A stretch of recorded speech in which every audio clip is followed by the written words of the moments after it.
और उसमें तन मन तो है, धन बहुत सर्वोपरि है, शरीर ही वहाँ सर्वोपरि वही है, सर्वोपरि वही है। तो अपन लोग अपने गांव की स्थिति को देखते हुए अपन आज एक आंकड़ा बतला सकते हैं जनरली। एक आंकड़ा के हमारा गांव इतनी आर्थिक रूप से मदद कर सकता है। तो भाई रमन भैया यार तुम भी तो कुछ बोलो यार, मेरा जमाना निकल गया, नहीं तो मैं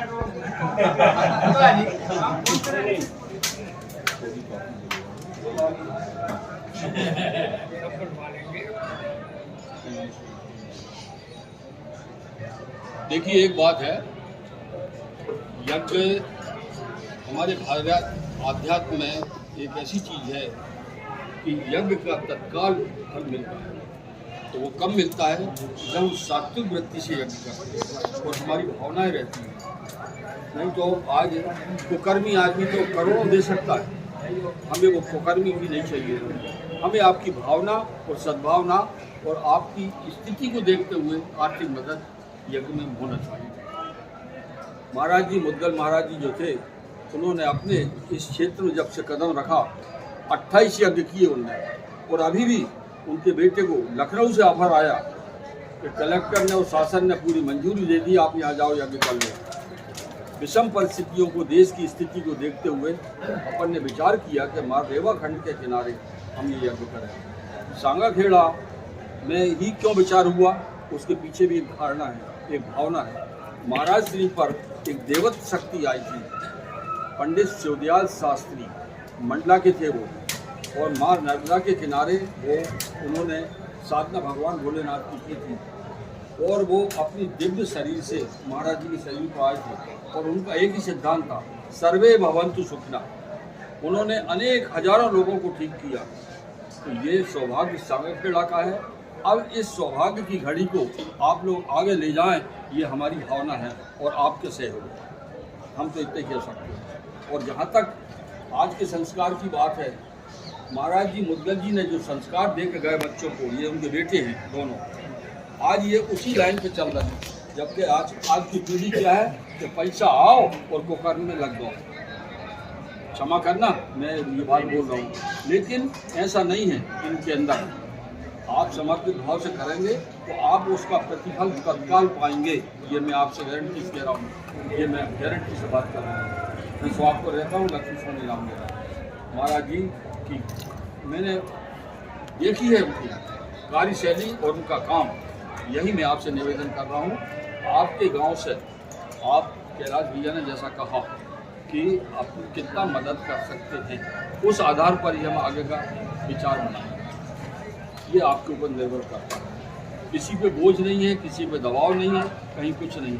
आपकी भावना की बात है कि आसपास के गांव के लिए नहीं दे सकता, उसका भी यज्ञ है। हाँ, देखिए, गरीब आदमी 1 रुपये देता है और एक करोड़पति राजा 1 लाख रुपए देता है, तो गरीब का भी 1 लाख रुपए बराबर पैसा है, ऐसा मत समझना। यहाँ पर कोई भाव नहीं है। मुद्गल जी के बेटे किसी से पक्षपात नहीं करते, सबको समान भाव से समदृष्टि से देखते हैं। और यही हमारी भावना भी है। आगे आपकी इच्छा, अपने अपने मन से, हृदय से आप घोषणा कर सकते हैं तो करिए, नहीं तो आपकी इच्छा।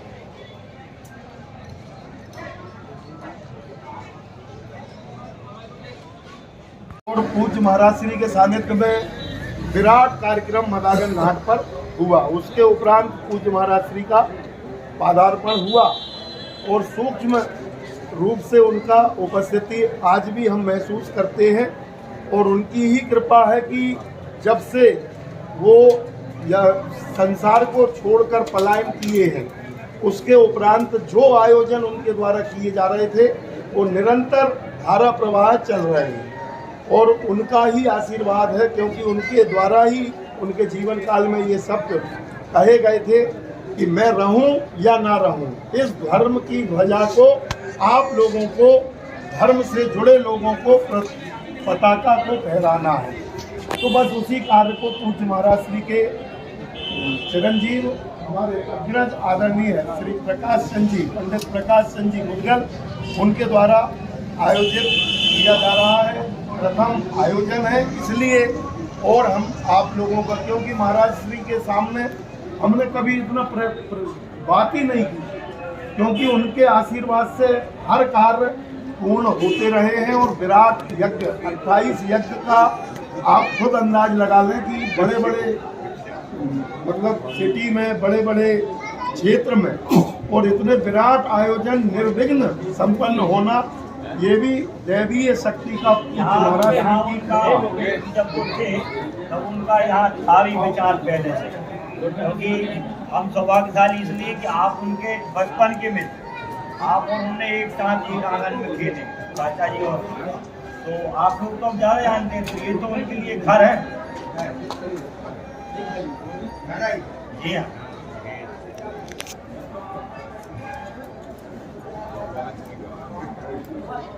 आप लोग विचार कर लेना, बैठ के सब लोग आपस में विचार कर लेना, जैसी सहमति हो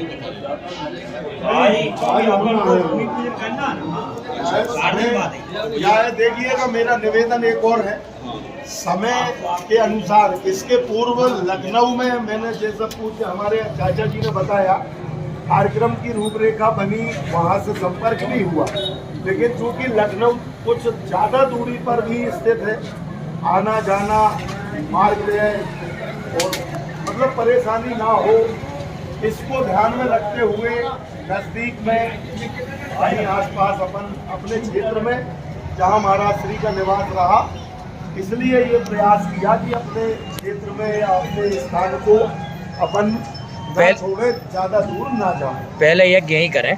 इसलिए प्रथम कार्यक्रम के लिए अपन ने ये प्रयास किया। और आदरणीय चाचा जी से संपर्क हुआ भाई साहब का, आदरणीय पालीवाल जी हमारे अग्रज, तो उनके द्वारा ये विचार को आगे मतलब संजोया गया। तो आज जो अपन बैठे हैं, आज समय क्या कुल मिला के समय कम बचा है। तारीख जो अपन ने यज्ञ की निश्चित की है 18 मई से 28 मई, तो इसके पूर्व ये यज्ञशाला का काम 15 से 20 दिन का समय इसमें लगेगा। इसके हमें अन्य आप भी समझ सकते हैं कि जैसे कि घर में अभी बताया भाई साहब ने कि शादी विवाह में कितनी तैयारी करना पड़ती है, तो यहाँ भी प्रवचन काल भी समय कम है, मिलना बड़ी कठिन बात होगी, लेकिन प्रयास करके कि किनको कब कहाँ प्रवचन के लिए बुलाएं। रासलीला ब्राह्मण वर्ग जो विप्र ब्राह्मण है, वर्णी ब्राह्मण, या आयोजन में जैसे कि अन्य व्यवस्थाएं होती हैं, टेंट है, कूलर है, ये बुक करना पड़ते हैं पहले, नहीं सब बुक श्री राम के द्वारा वेद पाठ किया जाएगा।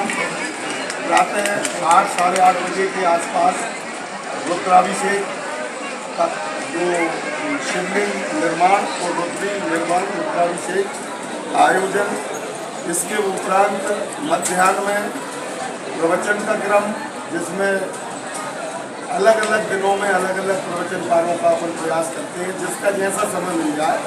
अब विलम्ब हो गया है चूँकि, और जैसा जिसका जो समय मिलेगा उस हिसाब से प्रवचन। और रात्रि वेला में संध्या में शाम 7 बजे महाआरती यज्ञ नारायण जी महाराज जी के सानिध्य में परिक्रमा का जो क्रम, वो एक भव्य रूप से संगीत में वाद्य यंत्र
आपके सामने जल का कलश रखा है, उसके नीचे चावल रखा है, उसमें रंगा लगा के गंगा